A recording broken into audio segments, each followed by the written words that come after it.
All right, injuries. Apke, hamstring, did not participate. Mo Harris, concussion, was limited. And Moses was limited with his knee. Can you give us an update on Morgan? When did that happen, and what's kind of going on with that? I don't know. He's just been bothered by it a little bit this week after the game. Any chance that he misses Sunday or is limited at all on Sunday? Oh, he practiced today, so on a limited basis. So he's getting better. To circle back on the receivers who had surgery, is there the chance that either or both of them return later this year under the IR? Yeah, there's a chance. There's a chance. It wasn't neither one of them were season-ending, but we'll play it by ear. With Trey out, who are you going to use for returning punts? Well, we got Crowder back there. We also have Stroman with the ability to do it.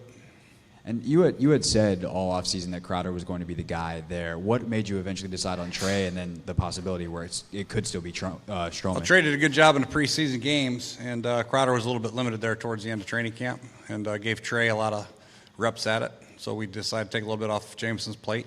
Not any reason, just Trey was pretty good at it.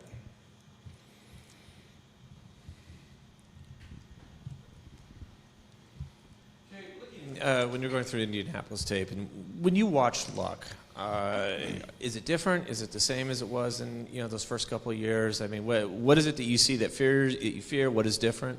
I don't think there's a lot different. I think the linemen are a little bit better in front of them. They added Nelson, obviously, and Kelly. Ryan Kelly's back to healthy, and they get their tackle back this week. So I think with the protection a little bit better, I think you'll see him a lot more comfortable. There was a time where he was battered pretty good as far as protection is concerned, but I think it's getting better and better, which will make him a lot better. But he still has plenty of arm strength and accuracy with the football and great movement in the pocket. Well, there was a college coach was talking about on the RPOs, which you guys are running a lot more of these days. Talking about the linemen getting downfield. What is the key to keeping your line? Because obviously they're run blocking, but what's the key to keeping them from getting too far downfield on the play? The ball's just got to get out quick. It's got to be a decisive decision. You can't hold the ball for 2 or 3 or 4 seconds. The ball's got to be out within a second or second and a half, 2 seconds tops. So, the linemen will hold on their double teams a little bit longer on RPO type things, and hopefully they'll the ball get out before they get down there. That could be an issue with some teams. When Indianapolis runs kind of simpler schemes, or just what's kind of the key to they're doing the same thing but they're more disciplined? Like, what's kind of the key to cracking that? Well, discipline's the key on both sides of the ball, as far as defensive line, linebackers staying in your gaps, without a doubt, and keeping your leverage, and then corners making tackles, safeties going through your reads and filling when you need to fill. That's just the way football is, offense and defense. We're not trying to recreate the Atom here either. On offense, we're doing basic runs, and we're trying to get our, people get some movement, get our back alignment up on the second level, and let our running backs make some good sound cuts. So that's what pro football is all about. In some ways, you got the same challenges last week, where you have new staff with new personnel in Indy, but you've also seen Eberflus as a linebackers coach in Dallas twice a year for the last couple. So how much carryover is there? And generally speaking, when you make that change from position coach to coordinator, how much do you try to tweak versus staying true to what you've known and been coaching? Yeah, I think there's a lot of carryover from Dallas, without a doubt, with Coach Eberflus. He does an excellent football coach. You can see the effort the defensive players play with. They're not overly complicated, but they play extremely hard with a lot of movement and guys that can run. I think that's the key to their defense. Movement up front, make it hard for their linemen to get up to the next level, and then linebackers that can really run. So they do an excellent job in that regard. And then, obviously, they have a few blitzes in here that, they may not have shown yet, but that's a tough thing, is how much Dallas film do you watch? Do you watch a couple years' worth? You'll find a ton of different fronts and coverages and blitzes, but you just got to prepare for just about everything. But he's a good football coach and have a good scheme. How do you gauge Adrian's workload? How much to give him, when he's effective, when to scale back to kind of...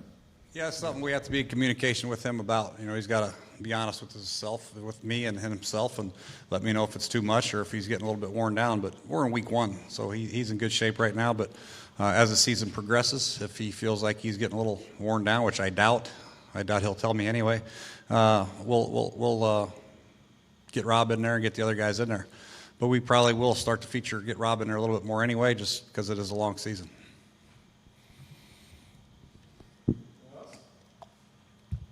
That's it. Thank you, guys.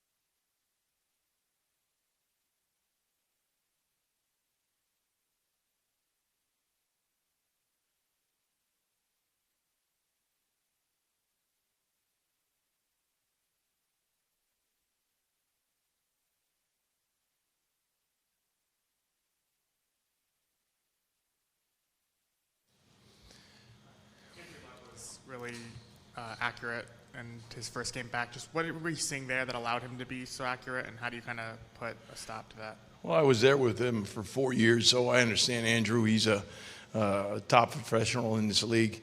I mean, overall, he's a dynamic player, and sad that he's back, but he is back. You know, I'm in different situation, but Andrew's a quality quarterback that can make all the throws, always has been. Great mind, just a great guy overall, and I'm looking forward to facing him this Sunday.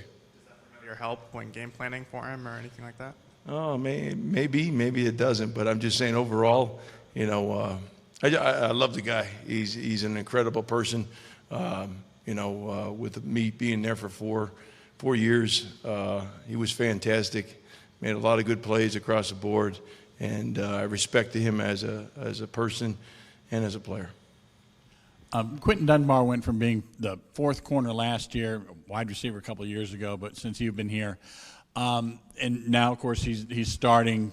Had a real good game on Sunday. What are you seeing growth-wise out of him that's different from maybe it was when you first got here? Yeah, I think you know, when I first got here, you know, I wasn't here when he was a wide receiver, but the next year I was, and prior to that he just understood man coverage. That was about it. You know, he didn't know much.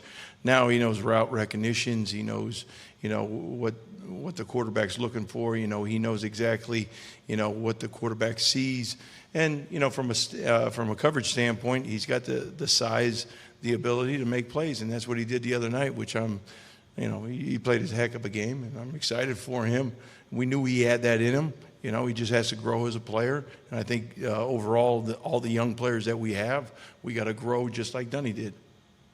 Going back to Andrew Luck, Zach Brown talked a little bit about him yesterday since he played against him in the AFC South, and talked about, although Luck is very good, he's willing to take chances. How big is it for you guys to, if he does, you know, try to fit a ball somewhere, that you guys are able to maybe come up with one or two of those? Well, it's Andrew. You know, the best thing he does is get out of the pocket, you know, and try to make plays, you know, and we understand that. And I know because I was there with him for 4 years, but overall, you know, great player, can make all the throws, you know, favorite targets across the board. He's got a whole bunch of guys that he can go to.